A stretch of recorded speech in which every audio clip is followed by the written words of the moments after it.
Isaiah 14.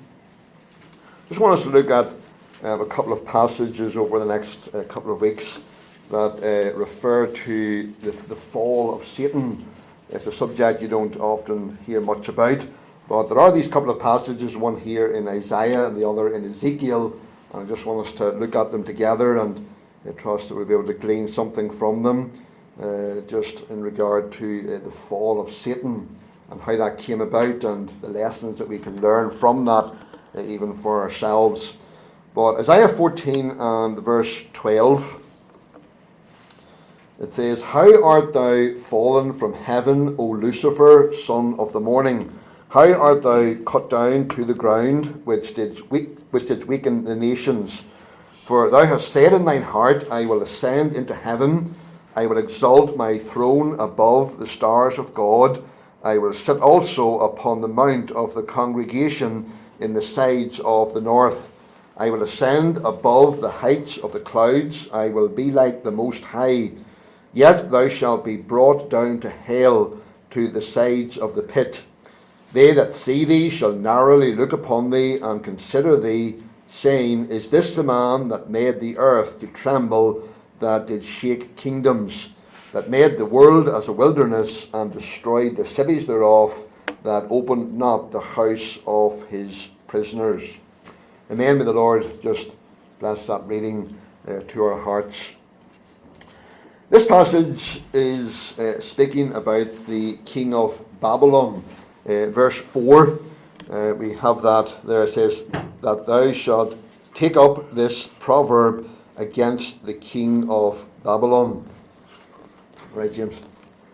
We're in Isaiah 14, verse 12. So the passage is referring or speaking about the king of Babylon.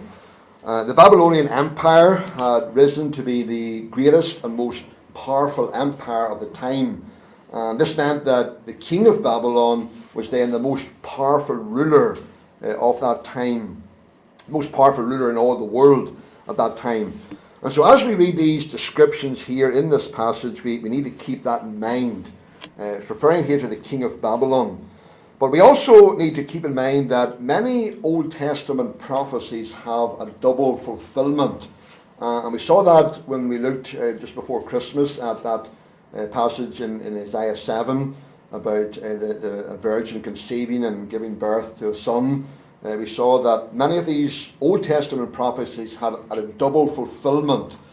A fulfillment in the present situation of the prophet, and then also another fulfillment very often in the future. But sometimes, as is the case here, it had a fulfillment in the past. It's referring to something that already had happened. And the very same is happening here. Isaiah is describing something in this passage here that was being fulfilled in his time. That is the rise of the king of Babylon and then his terrible downfall. But this is also a clear description here of the fall of Satan from heaven. So it has this double fulfillment, and the one really helps us to understand the other. The prophet identifies the king of Babylon here as, in verse 12, as Lucifer, son of the morning. There's some debate among scholars as to whether Lucifer is a name or a title, whether it's a proper name or just a title that was used. But it really makes a little difference. The word Lucifer means morning star or day star, and it refers to a brightly shining object in the heavens. I want you to turn, you keep your finger there, a marker there in Isaiah 14, but turn over to Daniel chapter 4 for a moment, as we think of the king of Babylon here. And I believe what is being described here in this passage before us in reference to the king of Babylon, I believe we have a fulfillment of that in Nebuchadnezzar's experience recorded there in Daniel 4. We touched on that briefly whenever we did our series on the book of Daniel. But in chapter 4, verse 22, this is Daniel interpreting Nebuchadnezzar's dream. And verse 22, it says, Daniel said to the king, "It is thou, O king, that art grown and become strong, for thy greatness is grown and reacheth unto heaven, and thy dominion to the end of the earth. So Daniel was telling Nebuchadnezzar this great tree that he saw in his vision was representing him as this great and powerful king whose greatness had grown and reached right up to heaven, and his dominion right to the end of the earth. So Daniel said these words to Nebuchadnezzar just before that awful experience that he had, and we have that recorded in Daniel 4, that awful experience where King Nebuchadnezzar became demented in his mind. He was driven from men. He was deluded into thinking that he was an animal and started acting like one. He started eating grass like a cow and was exposed to the cold and the dew at night, and his hair growing till it was like eagle's feathers, and his nails growing till they were like bird's claws. It was an awful experience. We can't really fathom what that was like. And mental disorders, mental illnesses are amongst the most terrible of illnesses. To see someone who has been in their right and proper mind, and then to see them losing their mind or being tormented in some way mentally, it's awful to see it. Remember in Guinea, in our village, there was a young fella, and whenever this happened before we actually came to the village. He was actually chained in his house because he was so demented in his mind. He was so dangerous that he was actually chained there in the house. He later passed away. But people told us that young man was very, very bright. He had been to university and was very, very intelligent. And yet some mental illness came upon him, and it's awful to see and to witness.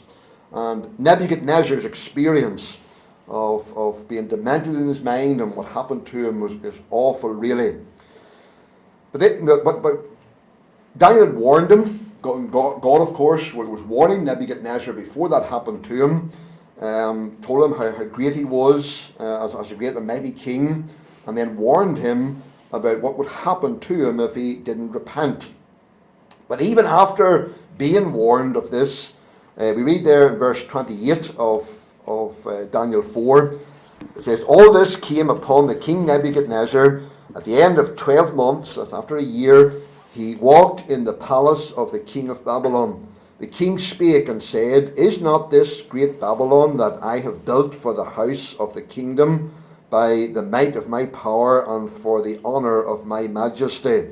So we find a year later, after being warned by God, Nebuchadnezzar still filled with pride, still boasting about how great he was and how great his kingdom was.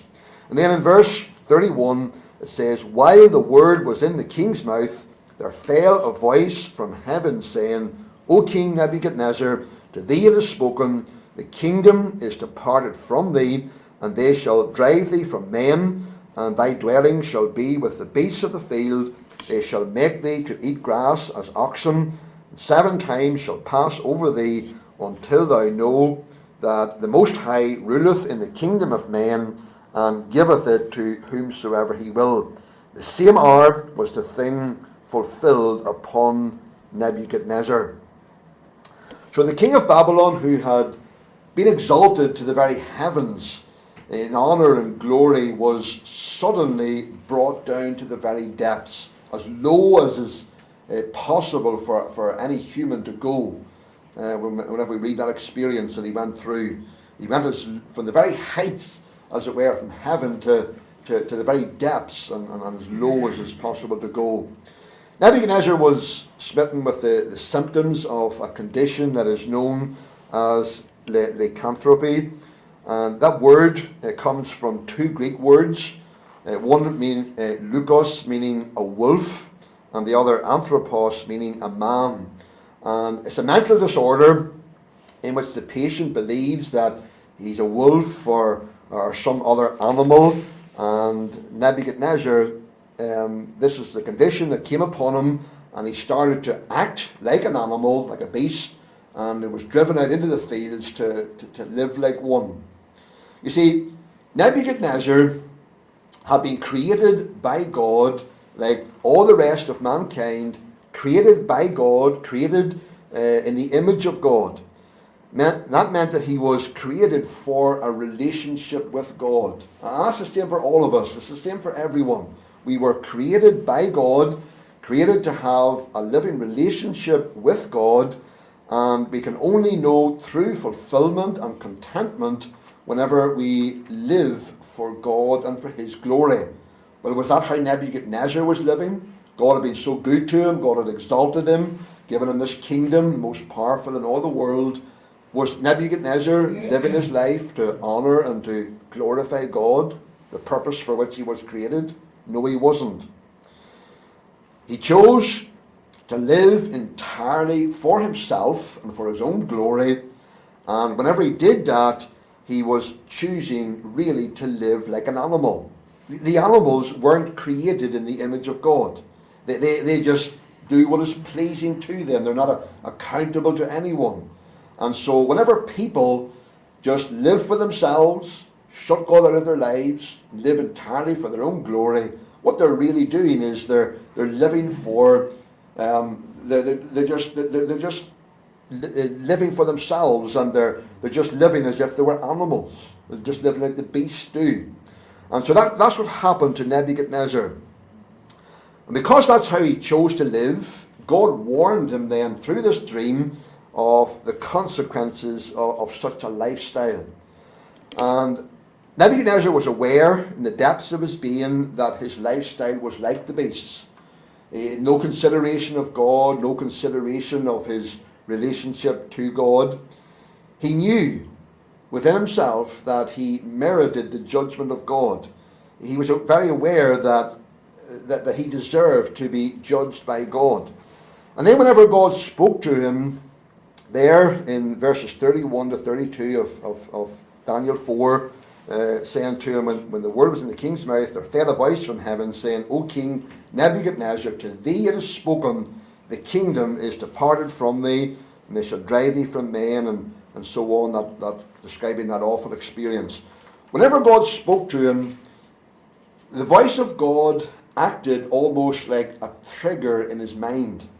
He couldn't resist that pressure that had built up within his conscience. It was as if his guilt just burst forth in this powerful psychological manner. It's as if he became externally what he knew himself to be internally, that is, a beast. And all the restraints on his subconscious mind were lifted, and the only relief he could get, the only escape valve that he could get, was to act like a beast, like an animal. And it really is fearful to read and to think about what happened to Nebuchadnezzar at that time. You see, the Bible tells us in Matthew 10 and 26 that there is nothing covered that shall not be revealed. What is in your heart today and what is in my heart, the motives behind the things that we do, sometimes you might think that, well, no one else knows why I'm doing the things I do, the motives behind what I'm doing. But that verse reminds us that there's nothing covered that shall not be revealed. What's in our hearts, the motives behind what we do, will be exposed someday. They'll be brought out into the open. And that's exactly what happened to Nebuchadnezzar. His beast-like heart was fully exposed in him now behaving like an animal. And I believe that something like this will be the experience of those in hell. Because everyone who finds themselves in hell, whenever they were here on earth, they lived without God. They lived really just like the beasts. They shut God out of their lives. They lived for themselves. They didn't want God or the gospel. And they were really living like beasts. And then, whenever they find themselves in hell, they will fully realize that they deserve this judgment. That because they lived their lives the way they did, they lived like animals, really. Now that they find themselves in hell, in eternal punishment, they will realize in their hearts that they deserve this. This is the just judgment of God. That sense of guilt that will have built up in their conscience will just burst forth, I believe, in this powerful psychological manner and will cause them to act like beasts, fearful to think of.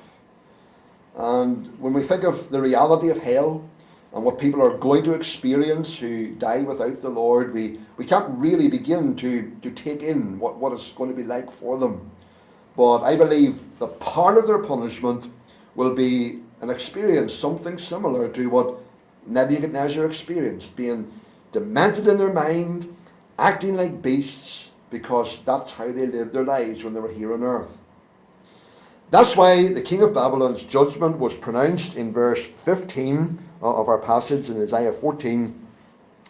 His judgment was pronounced as, "Yet thou shalt be brought down to hell, to the sides of the pit." He experienced a type of hell whenever God judged him the way he did, and he had that experience. And so, remember the double fulfillment of this. Lucifer's fall is being described here, the morning star. Yes, the king of Babylon had shone brightly among the men of his day, and he had fallen as hard and as completely as if he had fell from heaven itself. That experience that he went through, it was as if he had fallen from heaven itself. The king, the mighty king that he was in all of his power, and yet he fell to the very depths, as it were. But there was a far more brightly shining being who actually did inhabit heaven and fell in a more dramatic way, and he was the king of spiritual Babylon, and as Satan himself.